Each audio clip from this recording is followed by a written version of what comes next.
For decades, our whole global economy has been running on this one really simple but powerful assumption.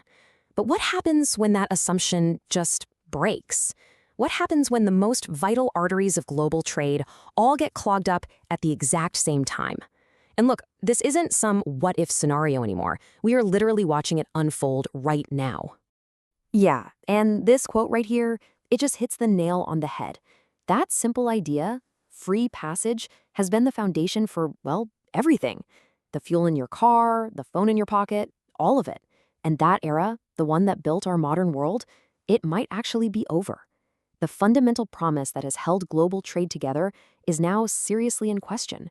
So just how bad is it? Well, right now, as we speak, 4, not 1, not 2, but 4 of the world's most critical maritime choke points are all under threat at the same time.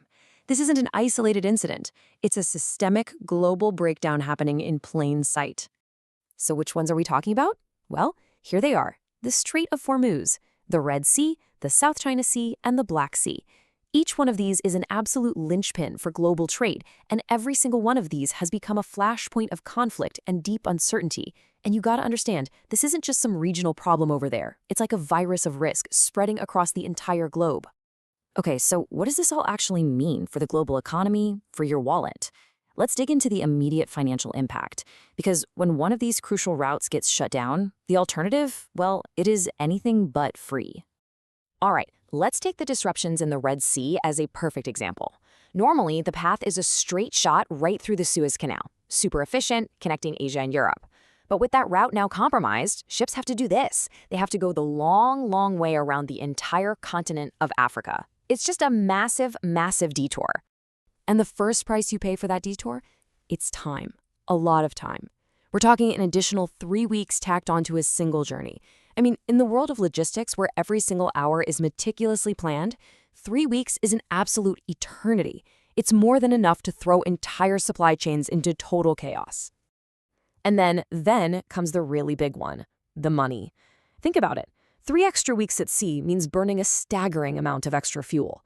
The cost works out to an additional $1 million, sometimes more, per ship, for just one trip.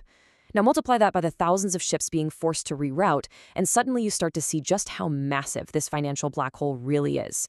And you don't have to take my word for it, you can just look at how the market is reacting. This here is the Baltic Dry Index. Think of it like the stock market for shipping stuff around the world. And it surged 77%. That's not just some number on a screen. That is the market screaming at us that ships are in the wrong place, journeys are taking way longer, and the cost of moving everything is absolutely exploding. But crazy fuel costs and delays are really just the tip of the iceberg. There's this other, much stealthier financial weapon at play here: insurance. Or, more to the point, the lack of it. It's basically an invisible blockade, but it's every bit as real as a minefield. So to get this, we have to talk about these groups called P&I clubs. Now, you've probably never heard of them, but trust me, they are unbelievably powerful. They're basically these giant insurance co-ops for the shipping industry, and they cover something like 90% of all the big cargo ships on the planet. The bottom line is, if they don't give you the thumbs up, your ship isn't going anywhere, period. And this quote, man, it just sums up their power perfectly. Look, you can have the most powerful navy in the world patrolling a strait, but if these insurance guys in a boardroom somewhere decide nope, too risky, and pull their coverage, that's it. Game over. That waterway is commercially dead. No company on Earth is going to risk $1 billion vessel and its cargo without insurance. It's a total non-starter. Okay, so we've got massive delays and costs on one hand, and this insurance blockade on the other. But what happens when these problems start stacking up, when there's no backup plan for the backup plan? This is where the whole system starts to buckle. Here's the thing you have to remember. There are only so many cargo ships in the world. It's a finite number. So when a ship gets stuck on that 3-week detour we just talked about, it's not just late. For that entire time, it's effectively been erased from the global fleet. It can't pick up another cargo in Asia, it can't make a delivery in Europe, and that creates this ripple effect of shortages and delays literally everywhere else. And all this leads to a scenario that, frankly, keeps defense planners up at night. Just imagine this. Things kick off with a naval quarantine of Taiwan. At the exact same time, Hormuz and the Red Sea are still flaring up. Suddenly, you've got multiple critical arteries clogged at once. There's no longer a bypass for the bypass. At that point, The global trading system doesn't just slow down, it fractures, it breaks apart. So, where does this all leave us? The key takeaway here is that this isn't just a blip. It's not a temporary problem that's going to go away.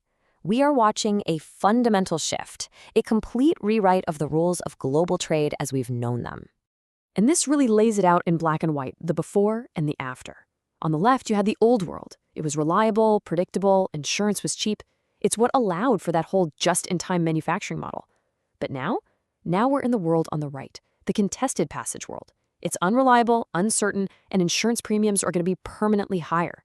And that old just-in-time model is being replaced by just-in-case stockpiling, which means companies have to hold these massive, expensive inventories just to be safe. And at the end of the day, here's what it means for you and me. Every single thing we've talked about, the longer routes, the extra fuel, the sky-high insurance, the need to build bigger warehouses, all of it adds cost. And that cost has to go somewhere. It's going to end up with us, in the form of permanently higher prices for, well, pretty much everything on the shelves. Which leaves us with one final, really big question. Think about it. Our entire global trading system, the one that built the modern world, was designed for an era of peace, for an era of assumed safety. Can that system, a system built for a world that may no longer exist, actually survive in this new era of conflict?